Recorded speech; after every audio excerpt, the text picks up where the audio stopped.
Greetings, family. Empress D. Enjoying my nature time. I hope you guys are well and enjoying your nature time too. Today, family, I'm feeling a little bit melancholy.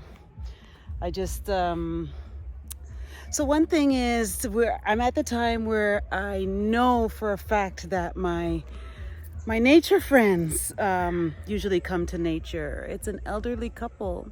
I've talked about them before, family. The woman, I think they're Portuguese. The woman speaks English and she uses her walker and walks where she can in nature.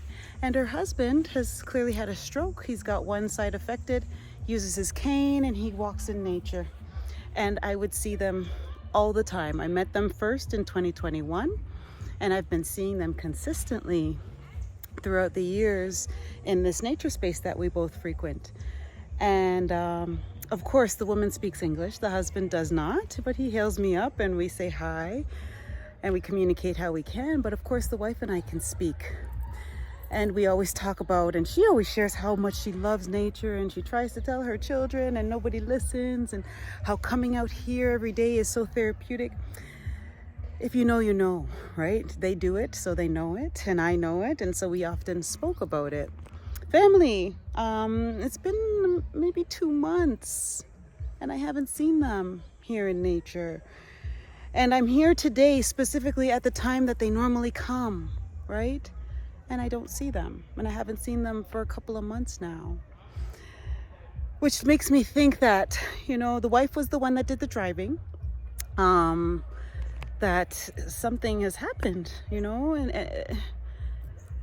as to why they are not out here, right? And it brings me to think about humanity and how there's so much morbidity and mortality since over the last 3 years, right?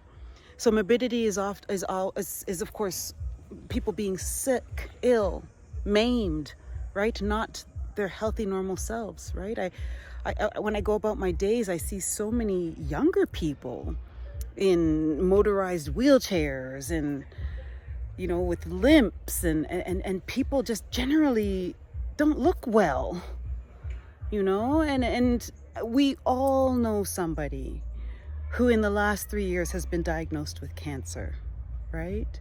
We all know somebody, and we all know somebody who has died suddenly in the last 3 years, right? And so there's so much morbidity and mortality on the planet, yet we're not talking about it. We're acting as if it's not happening, right? And I know mental health is such a huge challenge on the planet right now.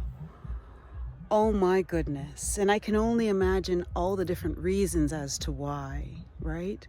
There are so many explanations as to why people's mental health it could be suffering right now. One thing that I think about is our essential reality, our existence.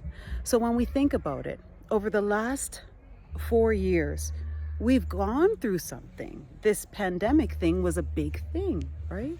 We were, we weren't asked, but we were told to do certain things like lock down. You're not allowed to go anywhere.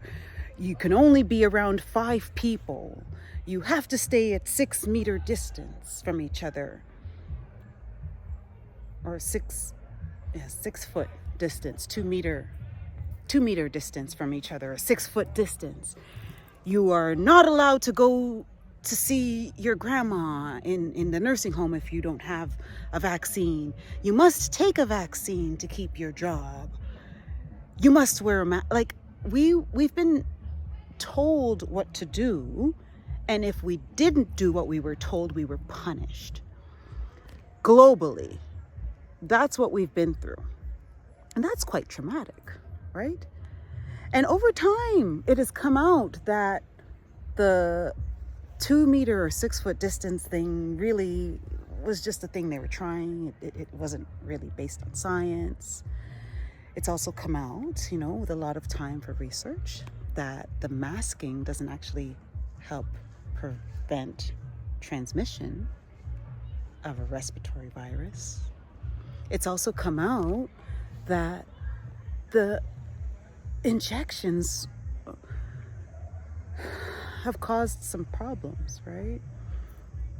And again, I'm sure that everybody watching this knows somebody that has developed cancer over the last 3 years or has died suddenly or have died suddenly.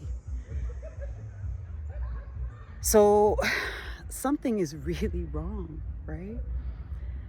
And most of us participated in taking that injection that we had to take in order to move around, in order to work. Oh my goodness, most of us participated in it, right?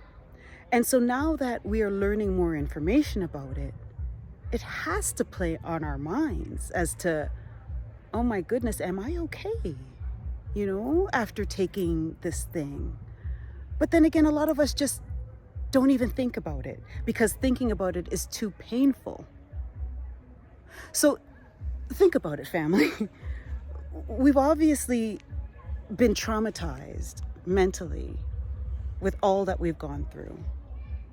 You know, we've also taken something inside of our bodies in the form of that injection that had no long-term safety data. So we're actually finding out now what the long-term effects of it is. And all of this is swirling in our minds, right? In addition to all the wars happening, the financial crunch that we are all under. Oh my goodness, relationships are strained. Like, it's just a whole whirlwind and tumbled mess of things for us to deal with mentally. So all of us are dealing with these mental challenges. And a lot of us are also dealing with physical challenges. Family, what is happening? You know? I really feel for humanity. I feel for humanity and all of the morbidity and the mortality. How do we cope, right? Here in nature. That's one way to cope, right? Again, we control what we can control, right? We can control how we think. We can control what we expose ourselves to. We can control what we intake into our bodies in the terms of food, drink. We can control what we intake in terms of media, what we watch, right? So we do have control of some stuff. You know, and I think that it's time that we take control of what we can control, right? And so honestly, I just want to send a lot of love to everybody out there that's going through it, right? That's struggling mentally, emotionally, maybe even physically. I send my love and healing energy out to you, right? To all of humanity, because I know as a whole we're struggling, right? But again, ways to cope are to control the things you can control, right? Some of the things that I do to cope with all of this madness is I obviously come out into nature every day and I meditate. I'm also very mindful of what I put inside my body in terms of food, as well as what I take in with my eyes and my ears. I'm very careful with the people I expose myself to. And of course, I try to be active and exercise my body and take care of this vessel, right? We all have the power to do that, regardless of what's going on around us, regardless of what our government is doing. Our government cannot stop us from meditating, from exercising, from getting out in nature every day. Honestly, we have control of those things. So what I would encourage is that people take control of what they can control, you know, because if we don't, we're really susceptible to a lot of morbidity and mortality, right, family? So anyway, I really hope everybody's well. And again, thank you for taking the time to listen, and I love and I value each and every one of you. One love, family.